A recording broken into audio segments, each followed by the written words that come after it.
জামালপুরে দিন দিন জনপ্রিয় হচ্ছে পান চাষ। লাভবান হওয়ায় এই চাষে আগ্রহী হয়ে উঠেছেন কৃষক। চাষিরা জানান, চলতি বছর অতিবৃষ্টির কারণে বাধাগ্রস্ত হয় চাষাবাদ।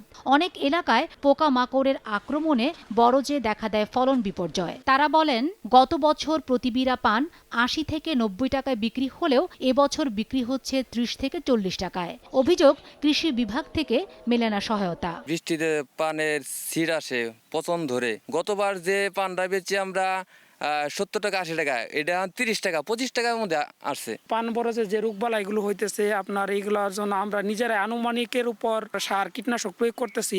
আমাদের এখানে এখনো কৃষি কর্মকর্তারা ওইভাবে এসে আমাদের দিক নির্দেশনা দিতেছে না। প্রতি সপ্তাহে সর্বোচ্চবার বিকাশ পেমেন্টে ৫০ জন হবেন পেমেন্ট চ্যাম্পিয়ন। জিতে নিন টিভি সহ আকর্ষণীয় সব প্রাইজ। একই সঙ্গে কীটনাশক ও সারের দাম বেড়ে যাওয়ায় পান চাষিদের তৈরি হয়েছে লোকসানের শঙ্কা। কীটনাশকের দাম খুব বাড়তি।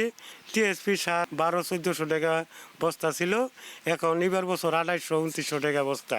পান এখন আমাদের যে খরচ হইতেছে, এই খরচটা পোষানো, এই শিল্প হয়তো অচিরেই বন্ধ হয়ে যেতে পারে। চাষিদের নিয়মিত পরামর্শ দেওয়ার কথা জানিয়েছে কৃষি বিভাগ। এই পান আবাদকে জামালপুর সদর উত্তর বাড়ানোর জন্য আমরা আমাদের মাঠ পর্যায়ে উপশহরের কৃষি অফিসারগণ এবং উপজেলা লেভেল থেকে কর্মকর্তাগণ যারা আছেন, আমরা নিয়মিত যাই, আমরা পরামর্শ দিই।